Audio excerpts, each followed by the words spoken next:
Dave, Lukaku to Chelsea for 97.5 million. This is all but done, all but signed and sealed. The lawyers are now at the moment doing all that business in the background. What do you make of it? Is he the right choice for Chelsea? I know we're talking about money and stuff, and the fee is madness as usual. But going back to Mickey Quinn, he scores goals, and he scores goals in the Premier League, and he's done it with Inter. And whatever people think of him, he knows how to put the ball in the back of net, whether you like him or not. But it's just ironic. It's another bloody ex-Chelsea player coming back for mega money. Again, like De Bruyne, who obviously he didn't go back, but what's his name? Matic went back, and a few others they were looking at bringing back in. But I think it's a great move. He's probably... Could you spend another 20 or 30 million? Actually, no, Kane won't go there. I was about to say Kane, but he won't go there. But it's either him or Haaland, maybe. And do they want to go that far? And it looks like Haaland's going to stay. Lukaku's probably the best of the rest that's out there at the moment. And he's probably the best chance to guarantee around 20 goals a season, which I've said many a time before is so rare to get in the Premier League. So it's a cracking move, and I'd be honest, I'd be very wary of Chelsea if and when that's going to happen. As regards, they're probably going to be potentially the best challenger for City if that gels well with what's around them. Dave, if they sign Lukaku and Manchester City don't buy Harry Kane, do Chelsea win the league? Well, I did say yesterday, City can't go a whole season playing with no striker. They can't. I can't. It'd kill me if they won the league, and not because I don't like City or because I want Liverpool or anything like that to win. I'd hate for it to work. I think it worked for a little while, but Chelsea found them out in the Champions League final without it. So I just can't see it lasting a whole season without a striker. Obviously, Jesus is still there, but there was talks of offering him up for the likes of Kane anyway. So I really don't think they want to put a whole season resting on him to be their main goal scorer. So there'd be an argument for it, Roy. I'll be honest with you, without a doubt, if Kane doesn't go, because me personally, I don't see it happening. I don't see it working if they've no striker, but I don't want it to happen either, because it'd just bring football to a different level, and everyone and their mother starts trying it, and then football just gets very strange. It's already strange as it is.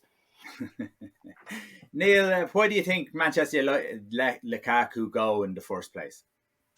There was something of a love-hate relationship, I think, there when Lukaku was at United. There was something about, remember, Rashford was coming through, Martial was there, and Mourinho came out in an interview after one of the games, and he basically said, listen, he's the number one. He's my go-to guy. He will play every game. And Lukaku had a great engine and a great ability to be fit for every game. And he kind of went, listen, I know what I'm saying here. I'm the boss. I've been through it all. I've won everything. And he's the number one guy. And I don't have anyone better than him. And Rashford is a mile off from being as good as him in the role that I want to play. When I look at the Mourinho style of play, he likes that big target man, the go-to guy that you can launch a 60-yarder, but can also finish from 5 feet. So I think Lukaku was a real Mourinho / Drogba, if you know that type of character.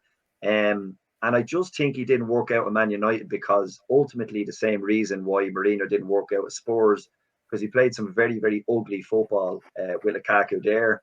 He liked the 70-yarders. I think there was a lot of weight on Lukaku's shoulders, both physically and mentally. And he just didn't seem to be a good fit at United, even though he scored goals. And I mean, from my perspective, I don't think I would have let him go. And then all of a sudden, you fast forward a year, he goes to Inter. They find some weird digestive system issue with him. He loses a load of weight. And he's like the Lukaku that was at Everton. He just free willing, free scoring, does it for Belgium. Jesus, there's not many of them in Europe at the moment, as Dave is saying there. He's definitely the best of the rest. I would put him up there, you know what I mean, with them, your Mbappe's, your Kanes. Lukaku will get you goals. And I think Chelsea have been very, very shrewd. Where everyone was going for Kane, thinking about Mbappe, they've just gone underneath everybody and literally gone, yeah, he's our guy. So it's not a panic buy. It's obviously someone that they've put through the ringer and said, right, who's going to be our go-to guy? What are we going to spend? 100 million? No problem. I think he'd be a very successful player for Chelsea, more so than he was for United. I just think he's a better fit with a better manager. And I think they knew well that Inter are facing some financial problems as well. I think they're even talking about selling their other striker, Martinez, not wanting to, but probably having to. But Neil, when you look at, do you think Solskjaer was there? Do you think there's a reason behind Solskjaer wanting to get rid of him? You talked briefly about his weight. There was, most people were saying that he had put on weight, that he was maybe a bit sluggish, not what he should be. But do you think maybe Solskjaer looked at him as a Mourinho player rather than a Solskjaer player and thought, I'm Yeah. freshening this up, this is my team? Yeah, I think it's horses for courses, right? I mean, look, he's never going to play up front for Man City because he's not a Pep player. You know what I mean? He wouldn't have the most brilliant first touch, for example. But the guy knows how to find the net. I think he's very selfless. He's got great attributes as far as he will work his backside off for the team. I remember Roberto Martinez used to play him on the right wing sometimes for Everton, and you never seen him shrug the shoulders. He just got on with the job. So I think he had a lot of admirable qualities. But I think you're hitting the nail on the head. I think Solskjaer looked at him and thought, he's not for me. He prefers the Greenwoods, the Rashfords, even Cavani, maybe a slightly more clever, bit more finesse touch about him than Lukaku, who's a bit of a kind of a battering ram at times, even though he does have good feet for the big man. So, yeah, I think something like that. I think maybe Lukaku wasn't at his happiest at United. And then Solskjaer thought, you know what? I don't see it in my team playing to his strengths. And then he shipped them on. And look, they made decent money on him at the time. It probably made sense at the time. It'd be interesting when he does come back if someone put the question to Solskjaer, what do you think of him coming back? And we see how he performs, I guess.